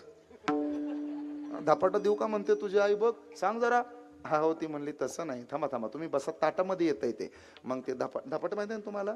ते असं नाही का, सगळ्या डाळी घ्यायच्या असतात, मग ते असं व्यवस्थित दळायचं असतं. त्या मिरची वगैरे कांदा वगैरे टाकायचा असतो. मग स्वच्छ कापडावरती ते असं बोटानं थापायचं, बरोबर गोल करायचं, त्याला मध्ये मध्ये मध्ये छिद्र पाडायची, बोळं पाडायची अशी, आणि मग ते कापडासहित उचलायचं, तव्यावर टाकायचं, असे तेलाचे गरम गरम त्याला थालपीठ. जावयानं ताटात घेतलं आणि मग जावय म्हणला, एक घास खाल्ला. जावय म्हणला, क्या बात हे, काय धपाट लागले, एकच नंबर. एकादशीचं ध्यान केलं महाराजानं, काय एक नंबर धपाट. पण मामी काय जावय बापू, हे धपाट बनवण्याची जरा रेसिपी सांगाल का? कशा कशापासून हे पदार्थ तयार होतो? सासू म्हणले, जावय बापू तुमच्या कामाचं नाही हे. हे धपाट काही एका पदार्थापासून तयार होत नाही, हे एकाचे अवलाद नाही. जाऊ द्या. म्हणजे 12 डाळी एकत्र आणायच्या, त्या मळायच्या, दळायच्या, त्याच्यापासून हे तयार होतं जावय बापू. हे तुमच्याच्यानं जमणार नाही, ते तुम्ही आपलं खान निघा. अशी बागायत शेती पाहिजे. सगळं पाहिजे, थोडं थोडं थोडं थोडं थोडं. शेतामध्ये सुद्धा सगळं पाहिजे. माझी आजी म्हणायची, अनुसयाबाई नाव होतं, सोहळ्यामध्ये चालायची. फार तुम्हाला मधले महाराज माहितच आहे. आमच्या आजी माझ्या बारशाला कीर्तनकार. आपली सुद्धा बागायत शेती आहे महाराज. मी काय काल कीर्तनकार झालो नाही. आपली बागायत शेती, आपल्या 3 पिढ्यांचा परमार्थ आहे. आमच्या वस्तीवर ना 300 वर्ष झालं कोंबडी नाही महाराज. खरंच नाही, कसली असते आपण बघितली सुद्धा नाही. आमची बागायत शेती आहे. बागायत शेती आहे. मी काय दुसऱ्याच बघून उभा राहिलेला बुवा नाही. बागायत शेती आपली. आमच्यात एकाला कोणाला तरी कळावं लागतं, करावंच लागतं. मी परवा दिल्लीला गेलो होतो कीर्तनाला, ते मागच्या 26 तारखेला. आता परत 23 सप्टेंबरला दिल्लीतच आहे पुन्हा. इतकी त्या लोकांना गोडी लागली की त्यांनी डबल कीर्तन ठेवले आता गणपतीत. आणि मग तिथं गेल्याच्या नंतर एक भक्त भेटले, पाथर्डीचे होते, सैनिक होते. तर त्यांचे आजोबा, ते आजोबा आमच्या आजीचे ओळखीचे होते. मग मी बोराटे महाराज म्हणून ते मला भेटायला आले होते, फौजी होते. ते मला तिथं आल्यानंतर म्हणाले, तुम्ही अनुसयाबाईचे नातू आहात का? मी म्हणलं, तुम्हाला कसं काय माहिती? म्हणे, अहो आमचे आजोबा वारीत असायचे आणि तुमची आजी नेहमी एक वाक्य सांगायची, वाहता मळा आणि गाता गळा. ते अनुसयाबाईचे तुम्ही नातू आहात असं मला आजोबांना सांगितलंय, म्हणून तुम्हाला भेटायला आलो. मला अभिमान वाटला. पठ्ठ्याची शेती बागायत शेती आहे. त्याला म्हणायचं बागायत शेती. 2 एकर 3 एकर 2.5 एकर नवीन घेतलेली, 2 एकर शेजाऱ्याचं दुसऱ्याला जाऊ नये म्हणून त्याची वाट अडवली, मग त्याचा एकर घेतला. ती जिरायतच.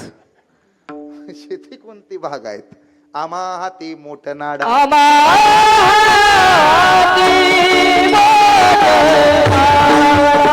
बात है.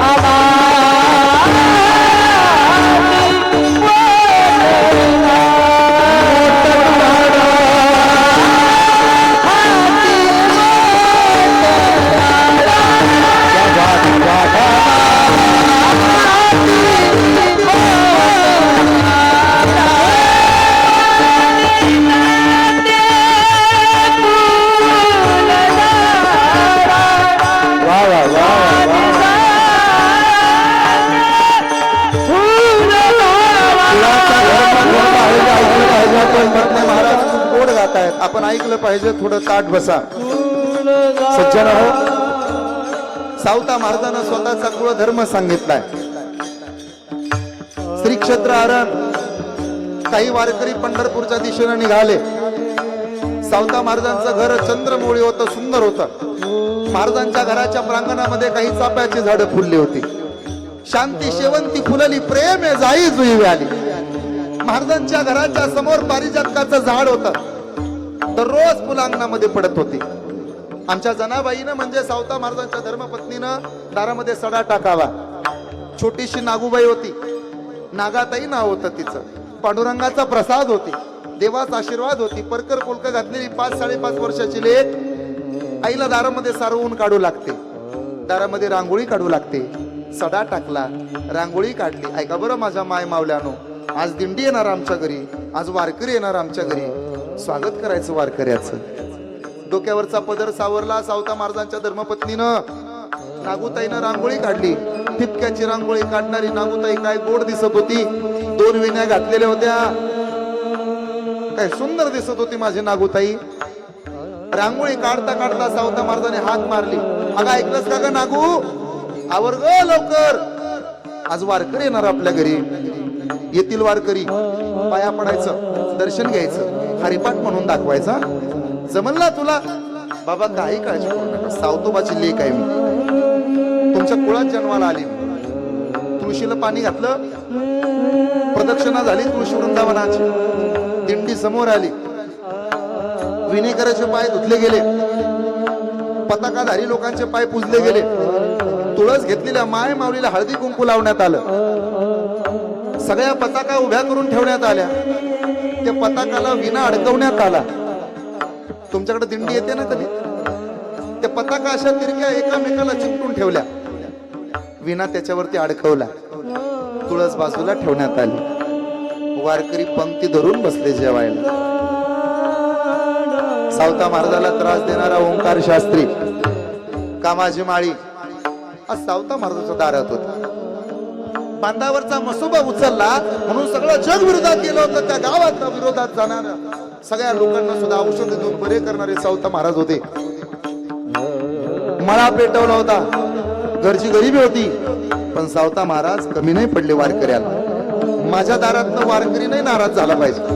बसल्या पंक्ती, वदनी कवळ घेता झालं. द्वादशीचा दिवस, एकादशी सुटल्या, वारकऱ्यांचे डोळे भरून आले. सावता महाराज काय प्रेम देता हो तुम्ही, कधी पुढचं वर्ष येणार, कधी तुमची आमची गाठ पडणार. काही माणसांमध्ये खूप प्रेम असते. मगाशी विकी दादाकडे गेलो होतो आम्ही. 1 वर्ष बिचारा फोन लावत होता मला, वाट बघत होता वर्षभर. महाराज सप्त्याला आल्यावर माझ्याकडे यायचा चहा घ्यायला, माझ्याकडे यायचा. विकी दादाचा आठवड्यातनं प्रत्येक वेळेला फोन. हे प्रेम असतं, ते प्रेम होतं. सगळ्या वारकऱ्यांनी हात जोडले. सावता महाराज करमत नाही हो तुमच्याशिवाय. लई पंक्ती देतात लोक, पण तुमच्यासारखा आनंद नाही. वारकऱ्याच्या घरचं ते वारकऱ्याच्या घरचं. नागूबाईला जवळ घेतलं दिंडीतल्या चालणाऱ्या बायांनी, डोक्यावरून हात फिरवला. किती ग हुशार आहे सावता महाराजाची गोड पोरगी, खूप मोठी हो राजा, खूप मोठी हो, खूप मोठी हो. डोळे भरून आले. येऊनशी नागूबाई दुडू पावलांना धावते. दिंडीतली एक मावली आली. काय प्रेम असतं दिंडीतल्या मावल्यांमध्ये. सावता महाराजाच्या बायकोला आवाज दिला, ताई साहेब. काय हो, मुठभर मिरच्या देता का हो? कशाला लागायच्या? चुलीच्या शेजारी असणाऱ्या मुठभर मिरच्या आणल्या. नागूबाईला समोर बसवलं. नागू बस. आणि नागूबाईची दृष्ट काढली आणि निघून गेली बिचारी. सावता महाराजाचे डोळे भरून आले, डबडबले. आता कधी वारकऱ्यांच्या भेटी व्हायच्या? ते माझे सोयरे सज्जन सांगाते, पुन्हा नाही व्हायची भेट. 1 वर्ष जाते रे. निमगाव केतकीचा सप्ताह यायला हा आपल्यासाठी दिवाळी म्हणजे आपला सप्ताह. 1 वर्ष जाते रे का? कधी यायचा हा आनंद, कधी मिळायचा? आता परत मिठ्या मारल्या सावता महाराजांनी, वारकऱ्याला मिठ्या मारल्या. होतील संतांची या भेटी, सांगू सुखाची या गोष्टी. पाय धरले सावता महाराजाचे एका वारकऱ्यानं. सावता महाराज काय, आता मी सोडणार नाही तुम्हाला. कार्य काय झालं, चुकलं का आमचं? कमी पडलो का तुझ्या पाहुणचाराला कुठं? नाही नाही नाही सावता महाराज, देव सुद्धा प्रेमात पडेल तुमच्या. एवढं वैभव आहे तुमच्याकडं आणि तुम्ही काय कमी पडणार? नाही नाही सावता महाराज, तुम्ही नाही माफी मागायची आमची, फक्त आमच्या गरीबाची एकुलती एक विनंती आहे. आम्ही जसं पंढरपूरच्या वारीला जातो ना, तसं तुम्हीही आमच्या बरोबर चला. सावता महाराज म्हणाले, आलो असतो रे, पण माझा कुलधर्म आहे.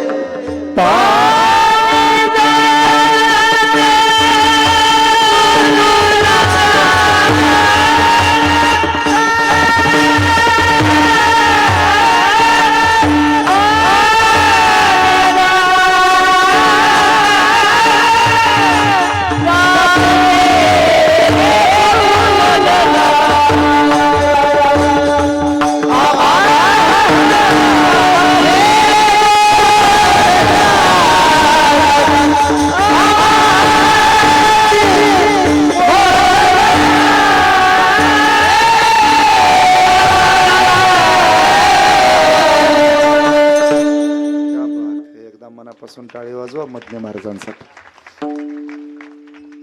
असे लेखा खूप शिक्षक आहेत की त्या शिक्षकांनाही वाटतं पंढरपूरची वारी करावी. लेकरात विठोबाला पाहतात. असे खूप वकील आहेत, त्यांनाही वाटतं पंढरपूरची वारी करावी, नाही जाता येत. काय माय मावल्या माझ्या समोर आहेत, लई जीव तुटतो त्यांचा, यंदा वारीला जायचं यंदा वारीला जायचं, पण प्रपंच आहे. सावता महाराजाचा जीव तुटत नसेल का? सावता महाराज म्हणले सवडीनं जातो, पण आता नाही जाऊ शकत. मी लावलेली रोपटे आहेत, लहानाचं मोठं केलंय, त्याला खत घातले, त्याला पाणी घालण्याचं काम माझ्याकडे. मी जर विठोबाकडे गेलो तर पाणी कोण घालेल या झाडाला? सुकून जातील. पाणी जाते फुल झाडा, फुल झाडा, पाणी जाते फुल झाडा. स्वतः लावलेलं रोपट आहे, कसं सोडावं हा खरा परमार्थ आहे. स्वतःच कर्म बाजूला सारून तुम्ही जर देव करत असाल ना, तर कधी भगवंत तुम्हाला प्रसन्न होणार नाही. कामामध्ये काम आणि काही म्हणा राम राम, मग शांती शेवंती फुलली, प्रेमे जाई जुई व्याली. परमार्थात सगळ्यात जास्त किंमत आहे प्रेमाला. प्रेमाविन भजन, नाकाविन मोती आणि अर्थाविन पोती वाचू नये. प्रेम नसल तर संसार चांगला होत नाही, आणि प्रेम नसल तर भगवंतही कधी भेटत नाही. पण प्रेम असलं ना, परिणाम आहे का? शृपनका दिसायला खूप सुंदर होती, देखणी होती, कर्तृत्वानं पुरुष देखणा दिसतो आणि संस्कारानं बाई सुंदर दिसते. पोरीनो, तुमच्याकडे संस्कार असले पाहिजे. तुमच्या नावाची पाठीमागं चर्चा होताना अमुक अमक्याची पोरगी, अमुक अमक्याची बायको ही किती सुंदर आहे अशी चर्चा नाही झाली पाहिजे. अमुक तमक्याची पोर आणि अमुक तमक्याची बायको काय कर्तृत्ववान आहे, किती संस्कारी आहे अशी चर्चा झाली पाहिजे, तर आपण मिळवलं. तुमच्या सौंदर्याची चर्चा होत असेल तर तुम्ही काही मिळवलं नाही. देशाच्या राष्ट्रपती झाल्या द्रौपदीताई मुर्मू, चर्चा सौंदर्याची नाही, चर्चा कर्तृत्वाची आहे.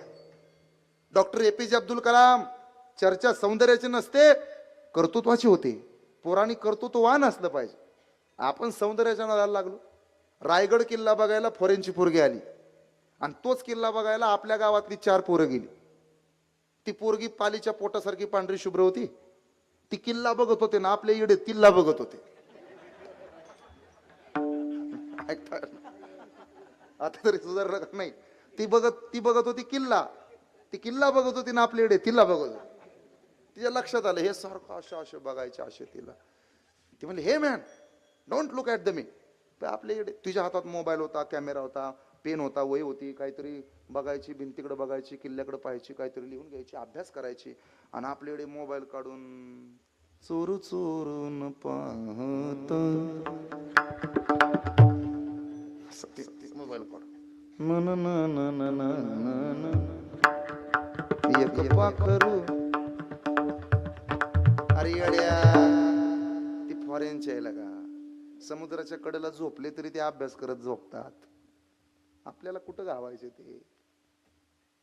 आपल्यासारखं आहे वे गरा गरा ग बाय गरा गरा, कसा फिरवतोय प्लेंडर गरा गरा, काहीतरी आले ना गाणं नवीन. काढा अडचण भिंगव एका पायावर. खुशाल कॉलेज सुटायच्या टायमिंगला गेटवर जाऊन थांबतय तिथं, आणि चावी काय फिरवतय, काय काय करतय. आणि ती माझी आहे, ती फक्त माझ्या संगच बोलते. इंस्टाग्रामला तिची 7 अकाउंट आहेत. तुला माहित नाही का? काही माहित नाही, काय नाही, काय नाही. अवघा आपलं ती फक्त माझी आहे, मी फक्त तिचं आहे, असंच झालं तसंच झालं, ह्याव झालं त्याव झालं. नादाला सुद्धा लागू नको, नीट राह. ती वैतागलीच फॉरेनची पोरगी. Hey man, don't capture my pic, I am not culture, this is the culture, should there. आणि आपलं एवढं म्हणलं, ma'am 1 photo you and me. ती वैतागली, शेवटी एका जागेवर उभा राहिली. म्हणले असू दे, हे अखिल भारतीय उपाशी संघटनेतलं दिसते. हे गेले, खांद्यावर हात टाक, फोटोज काढ, निघून गेले. मग ती पोरगी निघून गेल्याच्या नंतर तिनं स्वतःच्या इन्स्टाच्या आयडीला रायगडाचा फोटो टाकला आणि भारताबद्दल एक चांगलं वाक्य लिहिलं, Indian culture is very great. आणि आपल्या येड्याने तिच्या बरोबरचे फोटो इन्स्टाला टाकले आणि खाली लिहिलं, भावानो कमेंट करून सांगा वहिनी कशी दिसते. उपाशा, व्हेज मंचुरियन तोंडाचं कुठलं, त्याला कोणी विचारत नाही, कोणी लईच वळा वळा वळा वळा. एक लक्षात ठेवा पोरानो, या सागर महाराजाचं वाक्य कधी विसरू नका. चारित्र्यावर पडलेला डाग, अग्नीचा डाग दिला तरी सुद्धा कधी मिटत नाही. हे कायम लक्षात ठेवायचं. कीर्तनकार म्हणून माझं ऐकू नका, भाऊ म्हणून ऐका, तुमचा मोठा भाऊ म्हणून ऐका. सगळं मिळवता येतं. अरे इंस्टाचं चॅटिंग, व्हॉट्सअपचं चॅटिंग, फेसबुकच्या पोस्ट डिलीट करता येतात, स्नॅपचॅटचे व्हिडिओ पाठवले की डिलीट होतात. पण चारित्र्याच्या हिस्ट्रीला डिलीट नावाचा ऑप्शन नव्हता आणि कधीच नसतो. जे पेरलं ते उगवत. आपलं नाव कुठं निघलं तर लोक म्हणले पाहिजेत, अरे सोन्यासारखं पोरगा आहे, खरंच चांगलं पोरगा आहे, नाहीच कुणाकडे बघत. अरे आपण भारतातली लेकरं आहोत. स्वतःच्या सख्या मावस बहिणी बरोबर शरीराची भूक भागवण्याकरता लग्न लावणाऱ्या पाकिस्तानातल्या अवलादी कुठं, आणि रस्त्यानं चालणाऱ्या परक्या बाईकडे बहिणीच्या नजरेनं बघणारे आपले भारतातले लेकरं कुठं. आपण ती पोरं आहोत. बहीण भावाचं नातं जोडा, नात्यात लई ताकद आहे. ते प्रेम पाहिजे. शूर्पणखा दिसायला सुंदर होती, रामानं बघितलं सुद्धा नाही तिच्याकडे, उलट लक्ष्मणानं नाक कापून टाकलं. धारदार होतं तिचं नाक. माणसाचं नाक धारदार असावं, ह्या चोपदाराच्या नाकासारखं. फक्त नाकाला धार नसावी. म्हणजे माझे आहे बारवकर महाराज म्हणून सांगतो. शबरी के बे सुदामजी